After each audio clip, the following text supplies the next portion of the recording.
Welcome all to another C64 Roundup, your concise guide to new releases in today's Commodore 64 scene.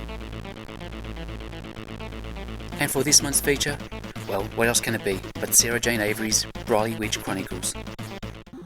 Briley Witch Chronicles is a story-driven Japanese-inspired RPG that follows the adventures of Briley Forrester.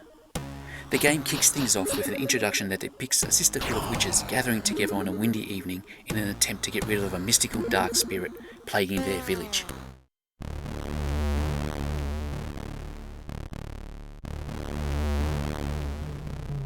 Despite the spirit's resistance, the witches succeed in their attempt to entrap the evil entity and make plans to hide it away in a spot where it will never be found. Or so they hope. The story then switches across to our current day world, where we find Briley coming home to her cat Smokey. This part of the game acts as a tutorial screen for you to learn the basics. At some point, Briley lights up a candle in order to meditate her troubles away, but finds serenity interrupted by a spirit who tears her away from her world and dumps her and her cat Smokey into the village of Maypole. The locals are not too pleased to have Briley around, but a villager going by the name of Lafard Baxter agrees to take Briley under his roof as long as she agrees to be his family's slave and helps with delivering bread from their bakery.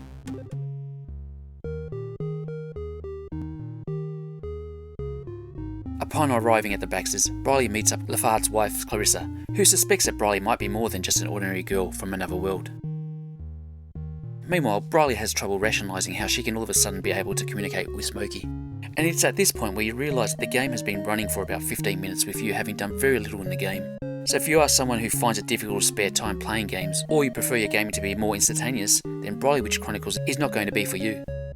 To enjoy Briley Witch Chronicles, you are going to have to invest in the story narrative and be fond of games that require you to explore back and forth to the same locations in order to gradually open up progress. After a good night's sleep, you receive your delivery orders for today, with the first going to Clarissa's sister Branwen, who happens to be a witch. And we finally get to take control of Briley and take a stroll across the village. At first, many of the locals are not going to be responsive to you, so it's best to just explore around in order to get your bearings on the various locations within the village.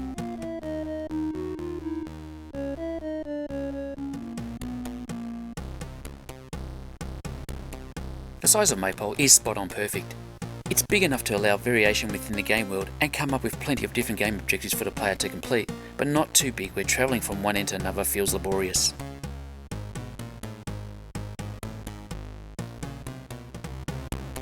Throughout the whole game, you'll come across foxes that need rescuing. There are 56 foxes to rescue, and this is more of a secondary objective to the game that I suppose gives you something to do while exploring the game world. If you ever forget what you're supposed to be doing next in the game, simply select Remind from the game menu for Smokey to give you a hint.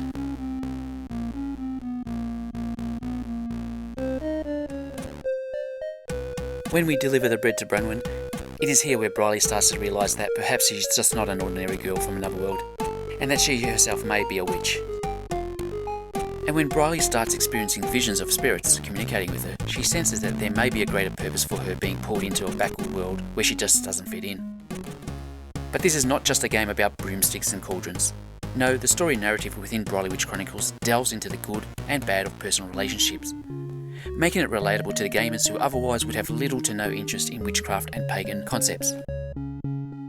Briley Witch Chronicles touches on many different aspects of human relationships. That includes love, distrust, jealousy, lust, anxiety, misunderstanding, deceit, and most importantly, the value of friendship.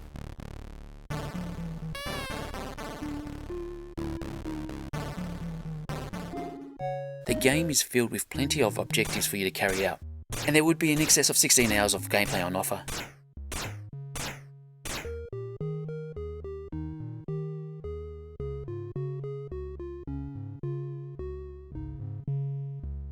The first game objective kicks off when Briley learns that many of the villagers are falling ill due to drinking the river water, and involves her going around collecting ingredients required to make mint tea to make them feel better.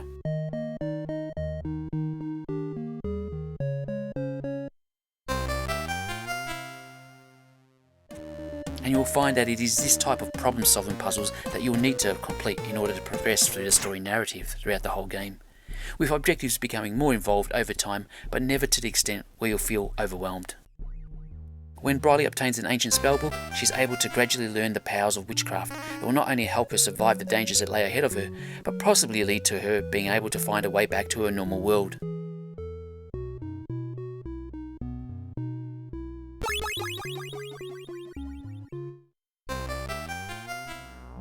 About halfway through the game, you will have completed all of the village-based quests that will then open up the game to allow you to go beyond the village.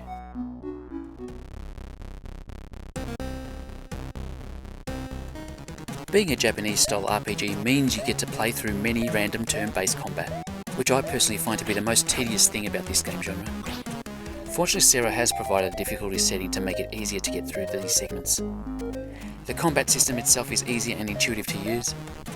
It is interesting to try out new spells on enemy creatures and bring fallen friends back to life, but the novelty of using it did wear out for me.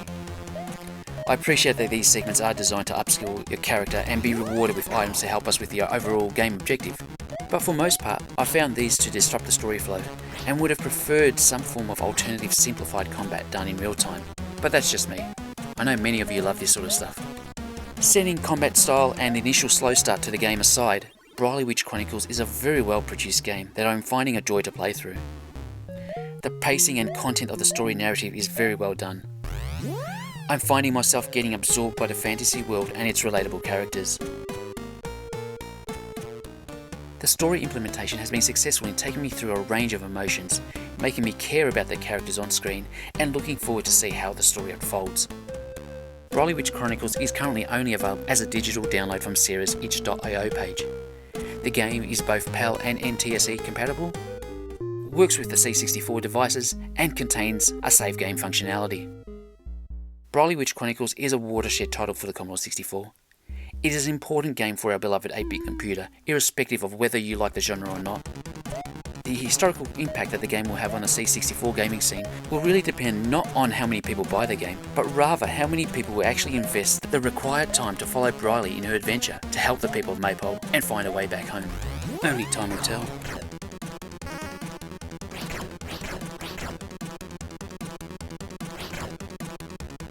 Let's see what news items we have to cover this month.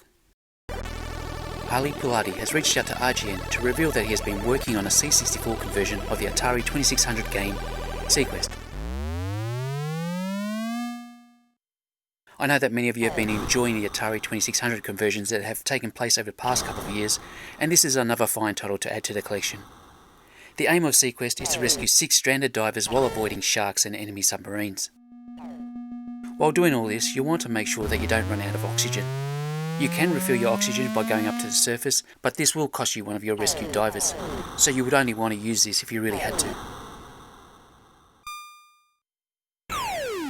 Rescue all the divers and then you get to do it all over again, but enemies become faster and more prominent. Seaquest will initially be released on the next ZAP64 cover mount disc due out in late November, before getting a general release in December.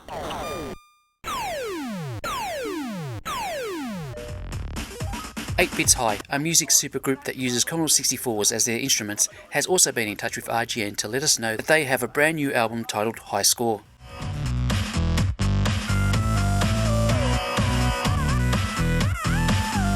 High Score!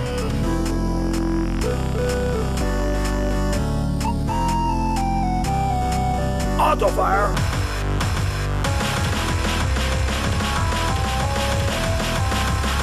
The Last Night Out, and many, many more. The release is available on streaming services and as well as on vinyl and cassette, with the vinyl version coming in an edition that includes a new C64 game. High Score, the game, is a high-energy space shooter by Mika Misfit Kerinen that provides one tough challenge. The interesting twist to the game is that you can flip your ship around to either shoot up from the bottom or shoot down from the top.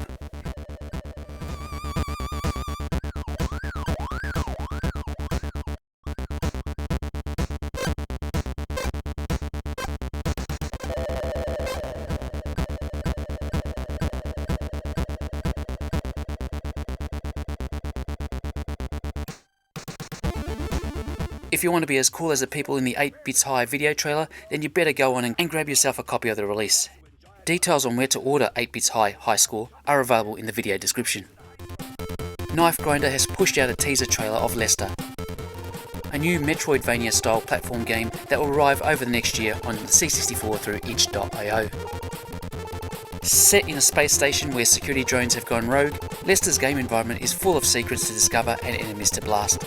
There are many objects for you to collect that will expand your abilities, a map system, upgradable weapons and a lot more. The game is presented with a graphical style that makes it look more like a video game console, and it looks to be one of the more anticipated games for 2022.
Time to check out some additional new release titles. Monty Boyd has released a fun little arcade style game called Snow Wars. The kids from a rival town are invading, and you and your snowball skills are all that is standing in their way. Press and hold the fire button between the trees to build up a snowball, and push up when you are below a snowball to throw it. The larger the snowball, the more damage it does, and you get more points for hitting further away enemies. And watch out for random polar bears that pop up here and there. Snow Wars is available from Monty's itch.io page.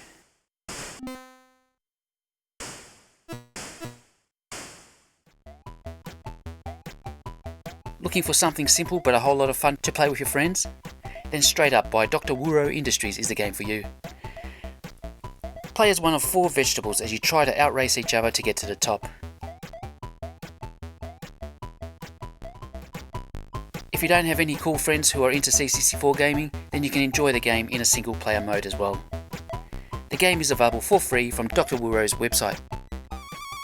Fresh from the recent conversion of Galaga last month, Arlosoft is back with another port of an arcade classic with Galaxian DX.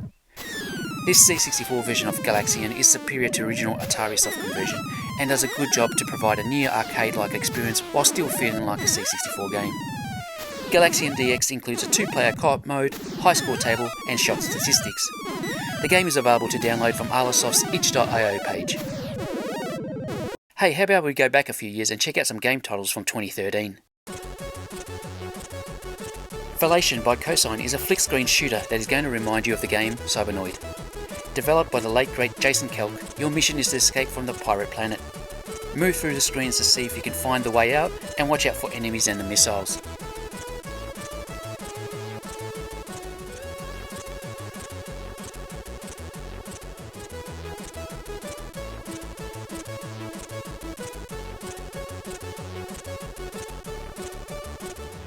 Velation is not a bad little title, and does provide an interesting enough gaming experience through its 3 stages.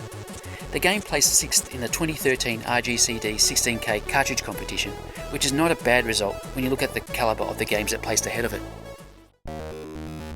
Micro Hexagon is a C64 adaptation of Super Hexagon for the PC and mobile devices. Developed by Paul Collar and also submitted as part of the 2013 RGCD 16K cartridge competition, Micro Hexagon simply requires you to guide your little dot in between cascading blocks while the hexagon-based landscape rotates around in a mind-bending fashion. Not a lot to it, but it's quite fun and addictive. Micro Hexagon finished up in second place in the 2013 RGCD competition.